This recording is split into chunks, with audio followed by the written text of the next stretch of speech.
la vie n'a aucun sens. Alors, quand un tzaddik, il fait toute sa vie, il fait que le Retzon Hashem, donc c'est sûr qu'il s'appelle Hay, mais même après, il s'appelle encore Hay. Alors que le Racha, puisque même dans sa vie, il ne fait pas le Retzon Hashem, donc en fait, il fait le contraire de ce que la vie. La vie, c'est faire le Retzon Hashem, c'est être attaché à Kadosh Baruch Hu. S'il ne le fait pas, alors il n'est pas en vie. C'est pas de la vie. Pour expliquer ça, il n'y a pas mieux qu'une histoire extraordinaire sur Rabbi Hanan Wasserman. Pour comprendre un peu qu'est-ce qu'on est venu faire dans ce monde. Que si on est venu dans ce monde et on ne fait pas Retzon Hashem, ça n'a aucun sens. Aucun sens. Une histoire que j'ai racontée il y a quelques années quelque part. Beaucoup de bruit. C'est une histoire très forte. Rabbi Hanan Wasserman, tout le monde a entendu parler de lui.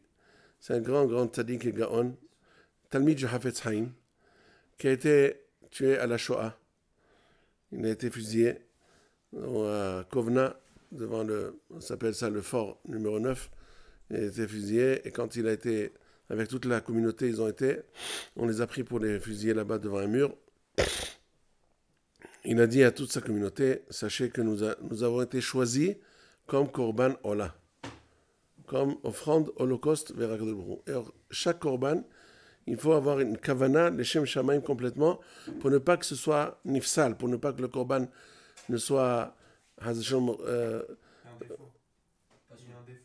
qu'il n'y ait pas un défaut dans le Korban, qu'il ne soit pas refusé par Akadosh Baruch Hu. Il faut qu'il y ait toute la kavana les Shem Shamaim. Donc aussi, on doit tous prendre le kavana les Shem Shamaim on a été choisi.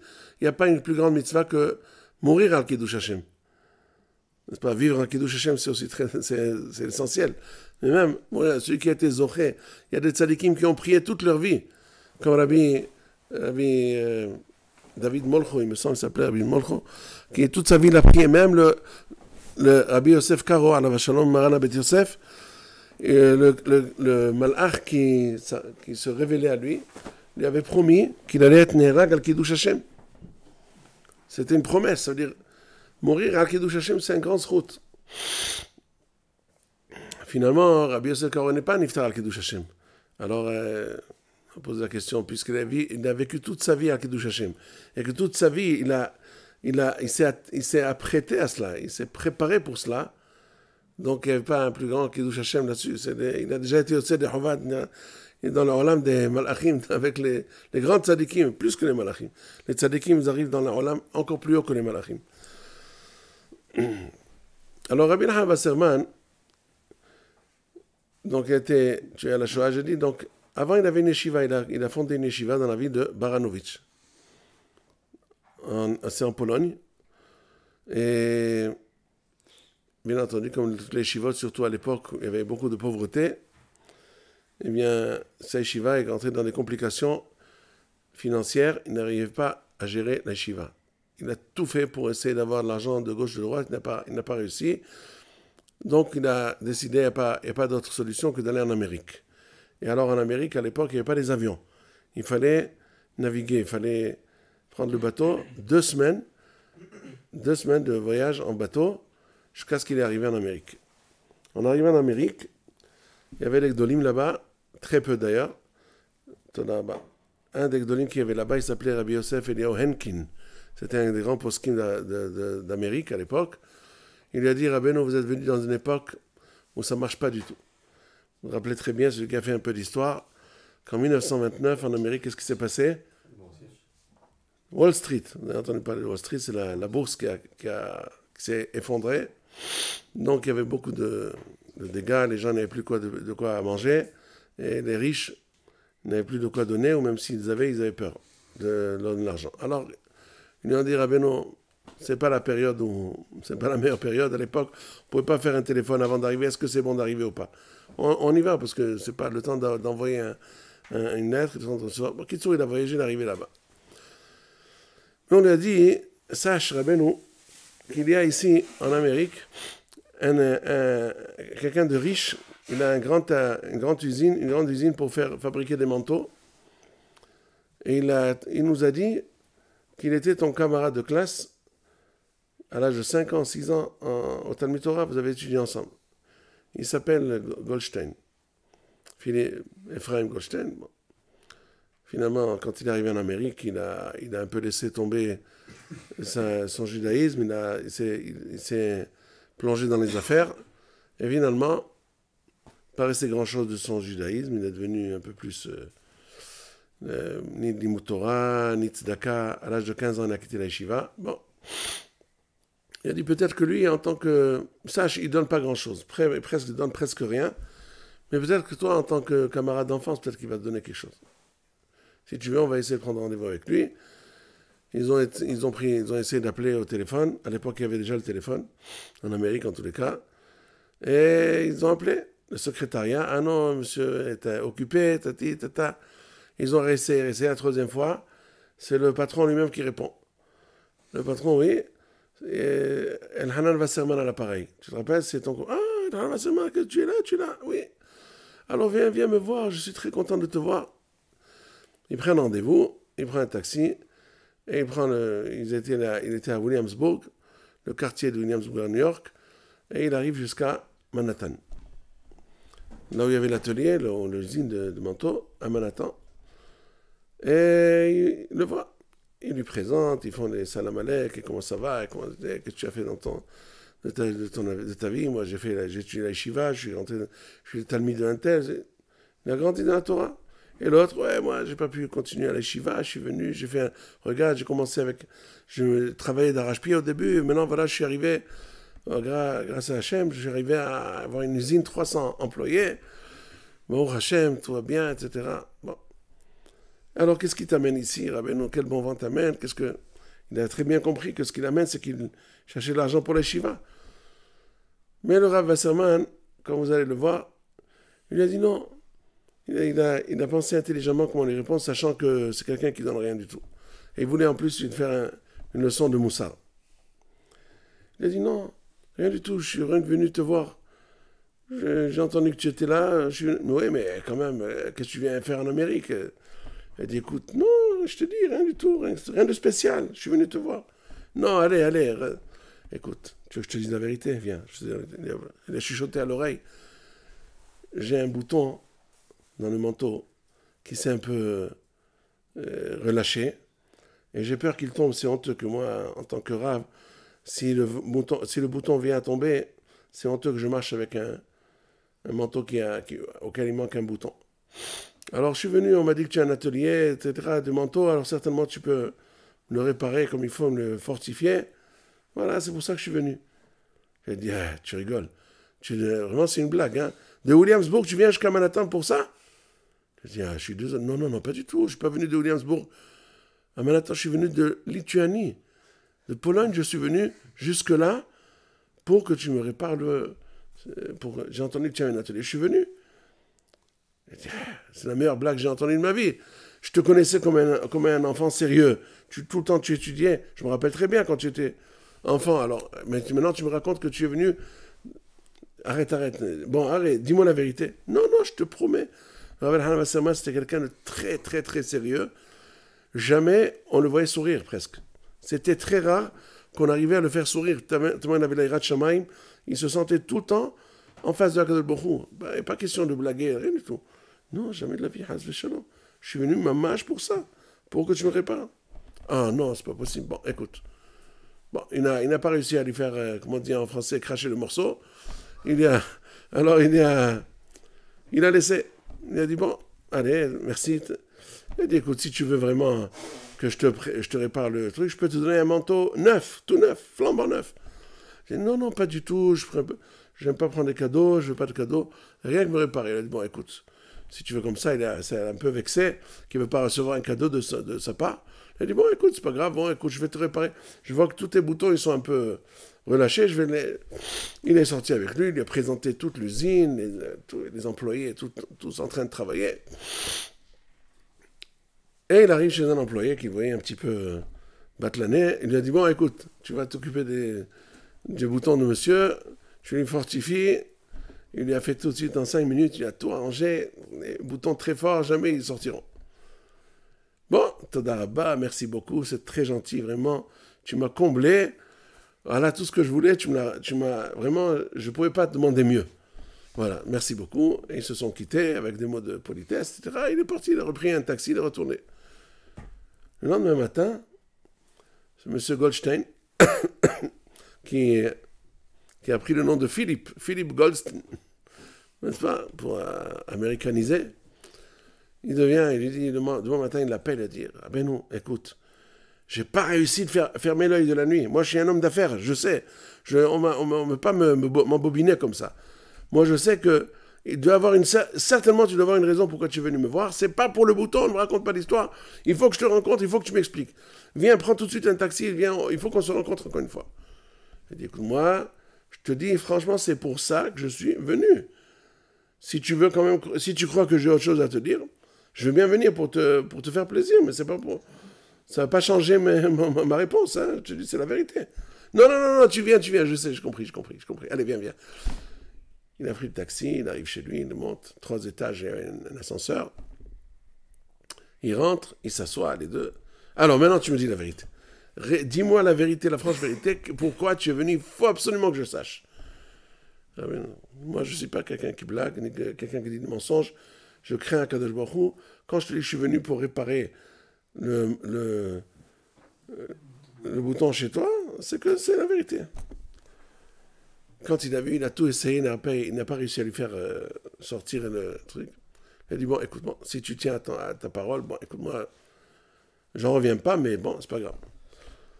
Le Rav Elhan Wasserman, il se lève, il prend un ascenseur, il descend, et l'autre, il craque, il n'arrive plus. Il descend les escaliers 4 à 4, et il attrape le Rav Elhan Wasserman juste avant qu'ils soient montés dans le taxi. Il a dit, viens. Maintenant, je te donne tout ce que tu veux, et je te promets tout ce que... mais il faut que tu me dises ton secret. Il faut que tu me dises. Il n'est pas question, je ne crois pas du tout un traître mot ce que tu m'as dit, que tu es venu pour impossible.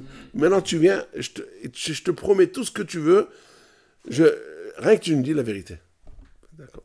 Je viens avec toi. Bon, si tu veux, on va... Cette fois-ci, il n'a pas dit non, j'ai que ça à dire. Il a réussi à le faire bouillonner jusqu'à la dernière seconde, qu'est-ce qu'il arrivait vraiment à l'état où il pouvait maintenant lui parler, alors il est monté avec lui. Le riche, il s'est assis sur son fauteuil, comme un grand Richard, comme ça, mais le Rav Elhan Wasserman, il est resté debout. Il a fermé son manteau comme ça, il a commencé comme s'il allait faire une dracha à Yom Kippour, devenu tout rouge comme ça.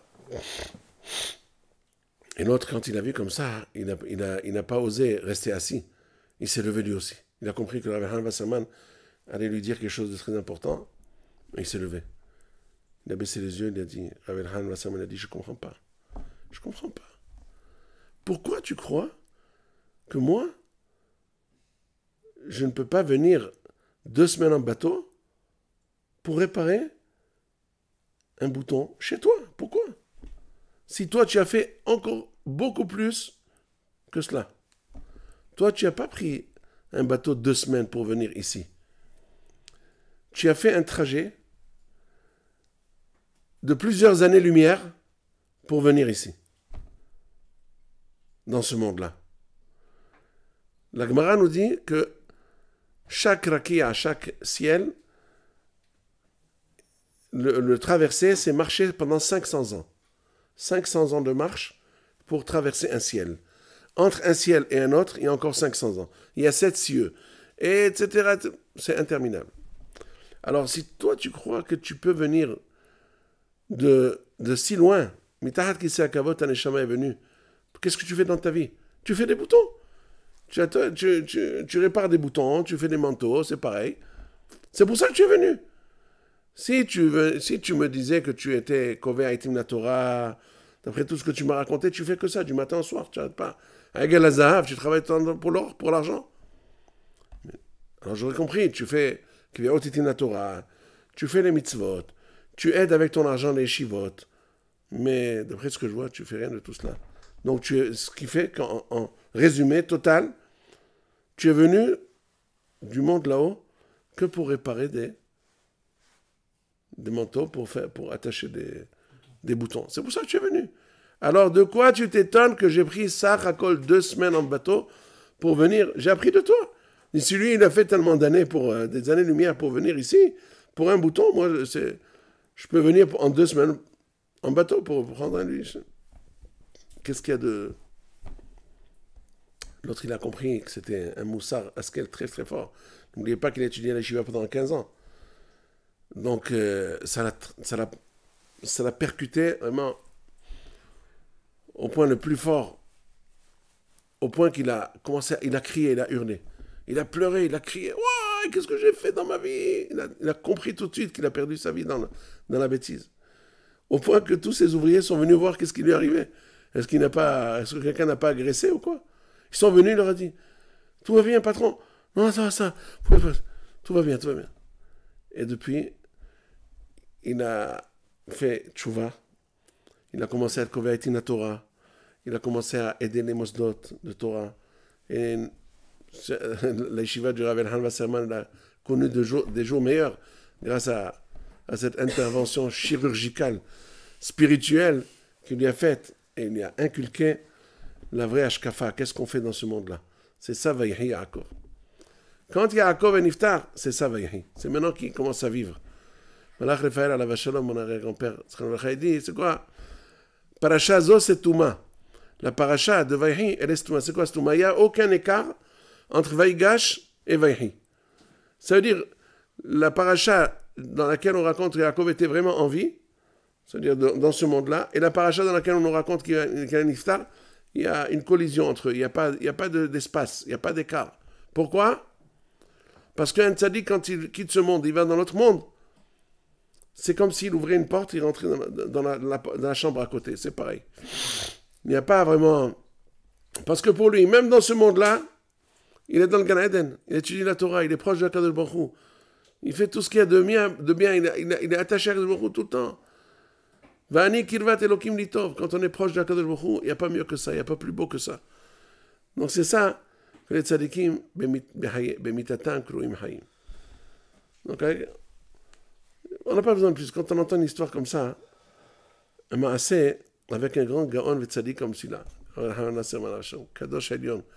Je me rappelle, quand j'étais encore Bahou, j'avais lu 2 volumes de son Sefer Or El Hanan pour voir un peu, il raconte là-bas sa vie. Malach Ale Adamot. Alors, comme ça, entendre ce chiot moussard de lui, c'est pareil pour le monsieur Goldstein qui a fait ce chiot-là. C'est pour chacun d'entre nous. Chaque fois, on est en mesure de se poser la question, est-ce que j'ai fait tout ce trajet-là pour venir, pour manger des cacahuètes? Qu'est-ce qu'on est venu faire cela? Havetz Haim dit ça avec le machal de celui-là qui a pris le bateau pour aller dans un pays lointain pour amener la parnassa. Et finalement, il a vu que la viande, là-bas dans ce pays-là où il est arrivé, elle coûtait pas cher. Je sais pas, il est arrivé en Argentine. Alors il a acheté des tonnes de viande, il les a achetées, mais à l'époque, il n'y avait pas des frigos dans les bateaux. Et quand il est amené chez lui, alors qu'il avait dans ce pays là-bas, alors parlons maintenant de l'Afrique noire, il y avait là-bas des diamants. Il a trouvé des diamants qui circulaient pour un prix de bagatelle, pas cher. Et il n'a pas acheté. Il n'a pas compris que c'est les diamants qui valent cher là-bas et que la viande va pourrir en route. C'est ça, quand la personne vient dans ce monde et elle s'occupe de futilités qui ne valent rien et n'ont aucune espèce de valeur, dans le monde futur, il a perdu sa vie. Ça, c'est pas Vaïhi. Vaïhi, c'est quand on a rempli sa vie. Mais pas seulement de Torah, mais aussi de Emunah, de Bitachon Bashem. Et Yaakov nous apprend beaucoup de choses. Elokim ro'eh oti me'odi ad hayom hazeh. Yaakov Avinu, toute sa vie, en fait, elle était parsemée d'obstacles, de problèmes. Tzarat Yaakov, Tzarat Esav, Lavan, Dina. Alay ayu kulana. Yosef, il a perdu Yosef. À la fin de sa vie, Yosef qu'il espérait, c'était sa vraie descendance, celui qui était le plus important parmi ses descendants, il disparaît. Toutes ces histoires-là. Et à la fin, il a droit à 17 ans de repos, de Limut Torah, de Kedusha, de Tara. Et il est mevarech ses enfants, ses petits-enfants, Menaché et Ephraim. המלאך הגואל אותי מקוראי יברך את הנערים ויקרא בהם שמי ושמי אבותיי אברהם יצחק האלוקים הרואה אותי מעודי עד היום הזה. הקדוש ברוך הוא qui m'a pris c'était comme mon berger, qui m'a conduit pendant toute ma vie, depuis que je suis jusqu'à maintenant. Yevarech et Hanearim. Ça veut dire que Akadosh Baruch Hu qui m'a mené, il m'a fait mener ma vie jusqu'à présent. Il m'a tellement fait de bien, il m'a sauvé la vie à tellement de reprises, il m'a aidé à tellement de reprises que ce Akadosh Baruch Hu lui-même qui m'a aidé, il vous aide à vous aussi. Ils sont mevarech otchem, v'yikareh b'hem shmi, shem avotay Avraham Yitzhak v'yitgula l'kol haaretz. Donc ça veut dire qu'il a reconnu qu'en fait, bien qu'il avait tellement de tsarot dans la vie, Yaakov Avinu c'est le semel de la galoute. D'ailleurs c'est pour ça qu'on fait Tfilat Arvit Keneged Yaakov Avinu. Arvit c'est l'obscurité. Yaakov Avinu c'est le patriarche, le Hav de la galoute, qui nous apprend comment passer la galoute. En fait dans ce monde-là, on a besoin surtout de Yaakov. C'est pour ça qu'on s'appelle Bnei Israël, parce qu'on a passé toute cette vie-là, on passe la vie avec des problèmes. On ne peut pas s'attendre à ce que la vie nous offre des roses, chaque jour des roses, des roses, des roses. On est venu là pour travailler dans ce monde-là. Et c'est ça ce que Yaakov nous apprend. Et c'est pour ça, tous les Mfarshim posent la question, pourquoi quand Yaakov nous veut bénir les Bnei Israël, ils disent Yesimcha, Becha yevarech Israël lemor.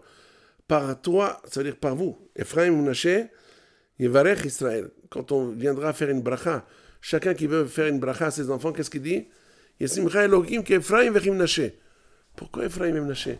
C'est le seul qui vraiment, leur bracha était tellement forte qu'il fallait Pourquoi seulement Ephraim et Menaché? Et est-ce qu'ils sont tous les shvatim?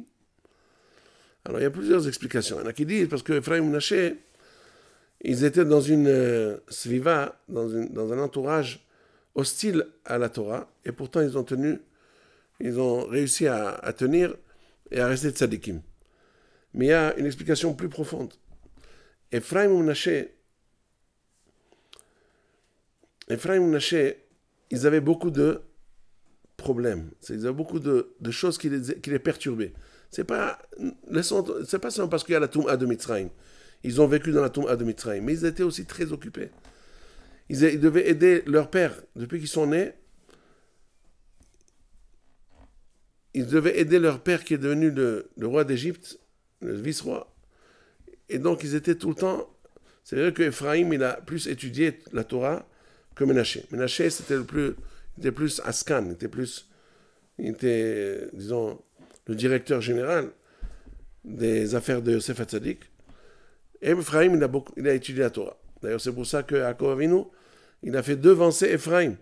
Or Haïm HaKadosh explique, Becha yesimcha Elokim lemor ki Ephraim vechim Menaché. Il dit Or Haïm HaKadosh que là, Yaakov Avinu a éternisé, a pérennisé le fait que Ephraim est toujours devant Menaché. Toujours il passe avant, bien qu'il était plus jeune. Pourquoi? Parce que Ephraim, c'est celui qui symbolise l'étude de la Torah. Lui, il étudie la Torah tout le temps, alors que Menaché, il s'est occupé d'autres choses aussi. Donc on voit la plus grande importance, Yaakov nous a fait comprendre que le plus important dans le clan d'Israël, c'est celui qui étudie la Torah tout le temps. Celui qui étudie la Torah est le plus important parce que c'est celui qui fait tenir le monde. C'est vrai que les autres aussi, on a besoin d'eux pour travailler, il faut de tout pour faire un monde, mais vraiment le joyau de tout le monde, c'est quoi? C'est celui qui étudie la Torah. C'est le paroxysme, c'est le plus grand. Donc, Yaakov a voulu nous apprendre par là, quand il est Mevarech, Kol Am Israël, qui sont mitbarchim comme Ephraim ou Menaché, c'est pour nous dire, sachez que dans ce monde-là, il y a beaucoup de tsarot, de péripéties, de mircholot, de nisionot. Chacun a des nisionot. Et le plus facile, c'est de dire, ah, j'en peux plus, c'est pas pour moi. C'est trop fort, j'arrive pas à tenir. Non. Yaakov nous apprend que c'est Yesimcha qui Ephraim vechim Menaché. Vous allez passer une grande galoute. Dans la galoute, il y a beaucoup de nisionot, beaucoup de problèmes, des nisionot de Emouna, des nisionot de Ta'avot, des nisionot de Parnassa, toutes sortes de nisionot. Et c'est pour ça qu'on est venu dans ce monde. Si la Neshama a été envoyée de là-haut jusqu'ici pour nous mettre dans un monde matériel, l'essentiel, pourquoi? justement pour qu'on soit confronté à ce monde matériel et qu'on arrive quand même à voir le dessus. Même si on a trébuché plusieurs fois, même si on est tombé plusieurs fois. Il n'est pas question de lever les bras, de dire non, alors ça y est, je ne veux plus rien, non, c'est Habar al-Azman, donc je ne serai jamais quelque chose il vaut mieux que aller chercher autre chose. Non. C'est justement pour ça que je vous ai fait dans ce monde-là. Sheva Ipol Tzadik Vakam. Même si 7 fois le Tzadik est tombé, mais après il se lève. Rester dans la boue, c'est ça ce qui est le plus grave. Mais se lever, on peut tomber, et se lever, et se nettoyer et continuer. Jamais, jamais n'arrêter, toujours continuer, jamais ne désespérer. C'est ça ce qui nous apprend Yaakov Avinu.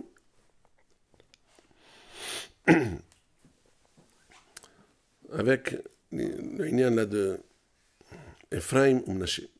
Il dit aussi Veidgou la rov bekerev haaretz. Pourquoi il leur dit Veidgou? Veidgou la chante dagim. N'est-ce pas? Les poissons, il les fait ressembler aux poissons. Pourquoi? Neged Ain Hara, c'est connu. Mais il y a aussi autre chose. J'ai vu cette semaine un pirouche très hamoud, ça veut dire très sympathique. Baruch ata Adonai Eloheinu melech haolam she'akol nהיה bidvaro. Les poissons, contrairement aux bêtes cachères, n'est-ce pas, les moutons, les vaches, etc., même si c'est une bête cachère, elle a tous les simanim qu'elle est cachère. Très bien. Elle a ma'alegera, mafris parsa, tout très bien. Mais est-ce qu'on peut la manger? Non. Il faut faire la shita. Après qu'on a fait la shita, est-ce que c'est sûr qu'elle va être cachère? Des fois, non. Des fois, le couteau n'était pas assez halak.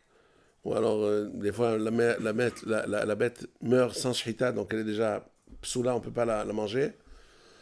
Et même si la shita était cachère, on peut trouver dans les poumons ou dans d'autres organes de la bête qu'elle était tréfa, un trou dans les poumons, un trou dans l'estomac, ou dans les intestins, ou dans l'œsophage, et ça la rend taref. Même si après qu'on a vérifié, elle est glade cachère. On peut déjà la manger? Non, il faut faire la meliha. S'il n'y a pas de meliha, on ne peut pas. Et si on a fait la meliha, c'est suffisant? Non. On va savoir si on a enlevé toutes les graisses. Il y a des graisses interdites à la consommation. Est-ce qu'on a enlevé le guide de naché? Est-ce qu'on a enlevé les tinorotes d'âme? Des fois, il y a un poskin qui dit qu'il faut les enlever pour ne pas manger du sang. Et après tout cela, on va savoir si jamais un morceau de viande il tombe dans du lait. Il faut trouver 60, s'il n'y a pas 60, c'est interdit. Donc il y a beaucoup. C'est pas assuré la cacheroute de la vache ou de la béhéma, kshera, théora, elle n'est pas assurée jusqu'à 100%. Alors que les poissons, du moment qu'il a des écailles, c'est un poisson cachère, il n'y a aucun stade auquel il va redevenir interdit à la consommation. Ça n'existe pas. Aujourd'hui, faire attention, il y a autre chose. Aujourd'hui, il y a des tolaïm, il y a des insectes dans les poissons. C'est pour ça qu'il ne faut pas acheter des poissons n'importe où. Même les poissons, aujourd'hui, il faut les acheter dans un magasin qui se spécialise. Il a Badatz, parce que le Badatz aussi vérifie le fait qu'il n'y a pas des vers. Des vers dans la chair du poisson s'incrustent des vers qui sont interdits, donc il faut faire très attention à cela aussi. Mais à l'époque, il n'y avait pas d'or. Haïm Akadosh dit dans Parashat Shmini que plus le monde est plein de averot, et plus il y a des tolaïm dans le manger. À l'époque où il n'y avait pas d'averot, il n'y avait pas de tolaïm dans le manger. Il y a des averot et tolaïm viennent aussi. Ça, c'est des représentants de la citra ahra, des averot. Ça tombe dans les tolaïm, des insectes qu'on ne peut pas manger.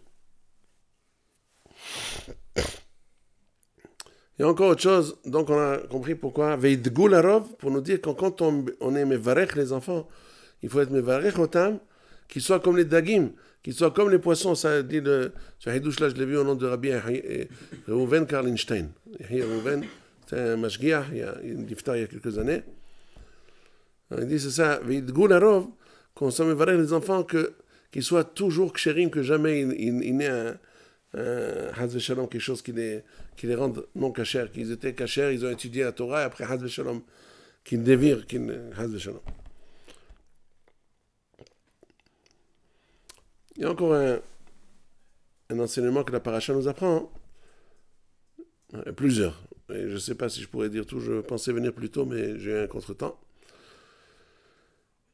Ulven shinaim mehalav. Ça, c'est un ben adam nahavero. Gadol amalbin shinaim nahavero etel mashkim halav. Celui qui donne du lait à boire à son ami, il est plus grand encore que celui qui lui fait.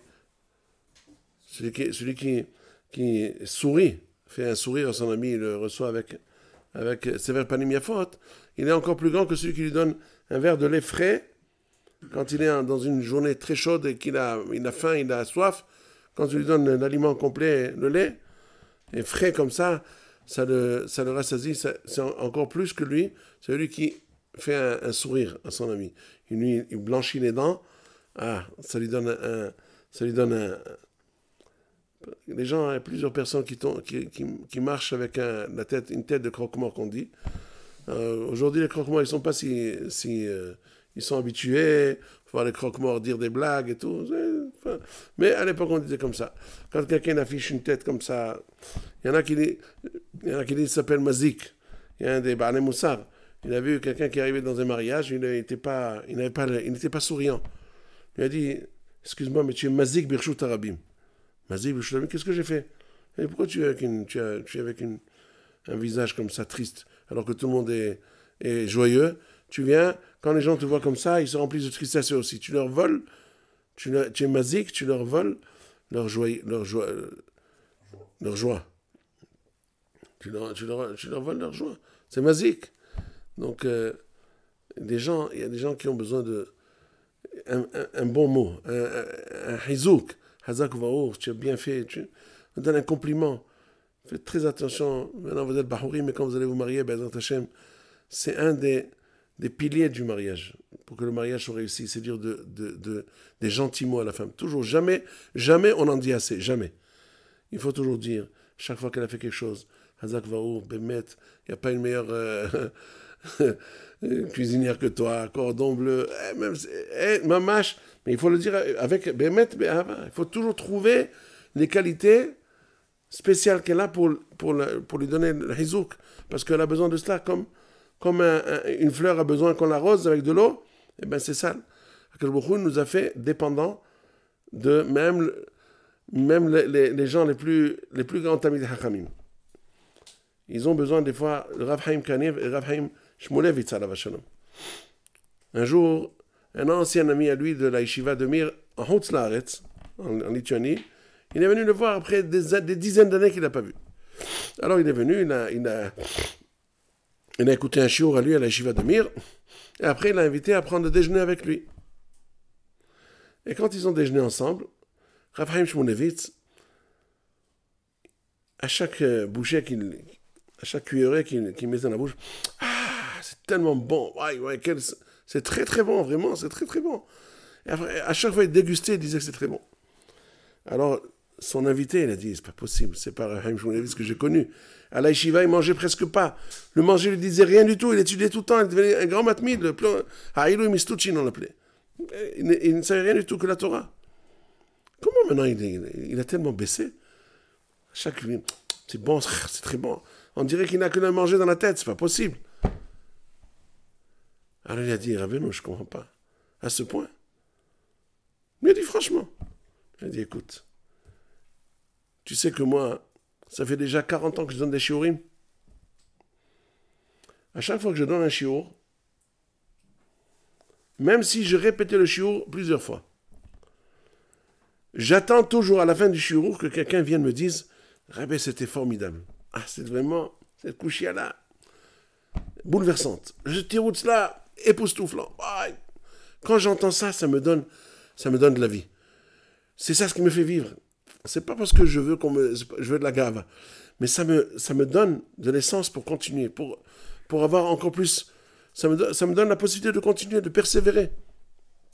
Eh bien, sache que la femme, son chiour, c'est le plat qu'elle t'a cuisiné.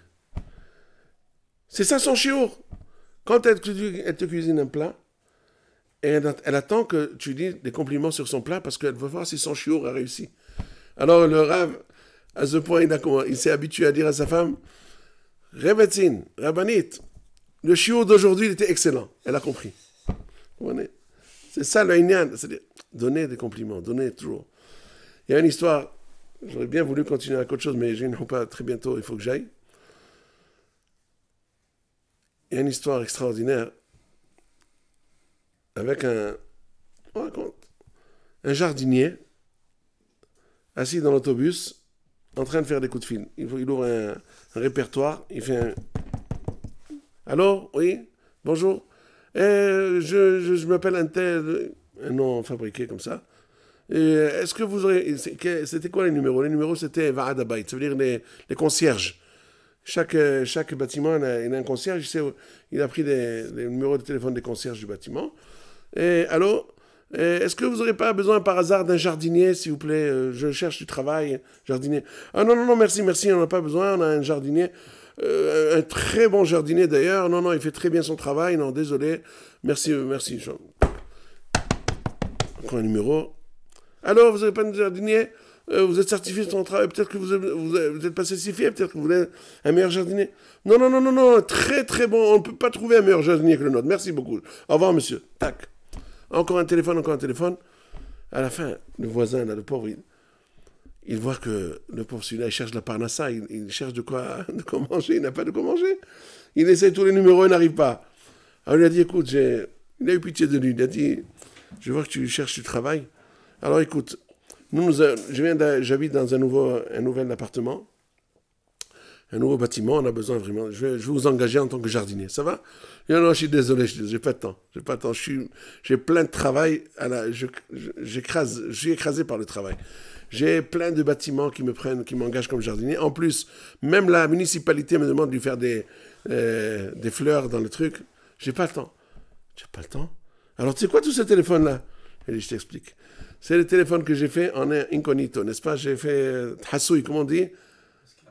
Hein? Appel masqué, voilà. Appel masqué. Comme les habitants des immeubles jamais me disent un compliment, jamais me disent rien. Je fais le travail, je me donne corps et âme pour le travail. Je leur fais les meilleurs jardins, les plus beaux jardins. Et jamais ça leur est passé par la tête de me dire un compliment. Alors, j'ai besoin de compliments. Alors, ce que je fais, je les appelle masqués. Et je leur dis, est-ce qu'ils n'ont pas besoin? Quand j'entends qu'ils me disent qu'ils sont très contents, ça me fait plaisir. C'est tout, c'est ce que j'ai fait maintenant. J'ai un peu le temps quand j'ai vous comprenez? Donc, c'est-à-dire, Ven Shinaï Mehalav. Combien la personne a besoin d'être encouragée? Chacun, il ne faut pas être mesquin, il ne faut pas être avare de compliments. Quand on voit quelqu'un qui a fait quelque chose de bien, le complimenter. Il y avait un talmid, il raconte sur son rave, un certain Magid Shiur, Yeshiva, dans peu Yeshiva, Talmud Torah. Il avait un rave extraordinaire, il a bâti la vie de tous ces talmidim. Un enseignant dans un Talmud Torah. Il aimait tellement ces talmidim, il leur donnait, même le Rav Ovadia Yosef, pour en parler de Rav Ovadia Yosef, il dit que le Rabbi Shlomo Abou, c'était son Melamed quand il était à tout le bas âge, 5 ans, 6 ans. Il leur enseignait, c'était quelqu'un qui n'avait pas d'enfant. Mais il aimait ces talmidim comme ses enfants. Il n'arrêtait pas de s'occuper de ces talmidim. Même Shabbat, vendredi soir, il leur achetait des bonbons de ses propres deniers. C'est lui qui achetait de son argent. Il leur achetait des friandises, des bonbons, des chocolades. Rien qu'ils viennent étudier, il leur apprenait. Il a dit et il leur donnait des compliments. Il les rehaussait. Alors ces enfants-là qui ont eu la chance d'étudier chez un Melamed pareil, ça leur a forgé toute la vie. Toute la vie, ils ont aimé la Torah. Ils sont devenus des grands Talmidei Chachamim. Peu importe leur capacité intellectuelle, mais quand ils se sont sentis aimés, ils se sont sentis encouragés, alors ça leur donnait pas du pétrole, du kérosène. Comme des avions, ils ont commencé à s'envoler. Ils sont devenus des grands Talmidei Chachamim. C'est ça. Alors que malheureusement, Hashem Yislah Lahem, Hashem Yishmor V'Yatzil, quand il y a des enseignants qui ont vexé des enfants, il y a plein malheureusement des talmidim qui ont quitté la Torah. Pourquoi? Parce qu'ils sont tombés sur des enseignants nerveux qui ne faisaient que les vexer Ah, tu n'as pas réussi, tu ne vaux rien, jamais tu ne seras rien dans ta vie, tu resteras toujours comme si. Des paroles comme ça, c'est des paroles vexantes, des paroles avilissantes, des paroles qui ne peuvent mener qu'au désastre. Alors, apprenons de cette paracha-là. Ulven shinaim mehalav. Le'albin shinaim. Kol ha'malbin shinaim לחברו, gadol mimashkeu halav. J'aurais bien voulu avancer encore, mais Bezrat Hashem, peut-être pour la prochaine fois, Bezrat Hashem. Rabbi Hanan ben Akashia omer,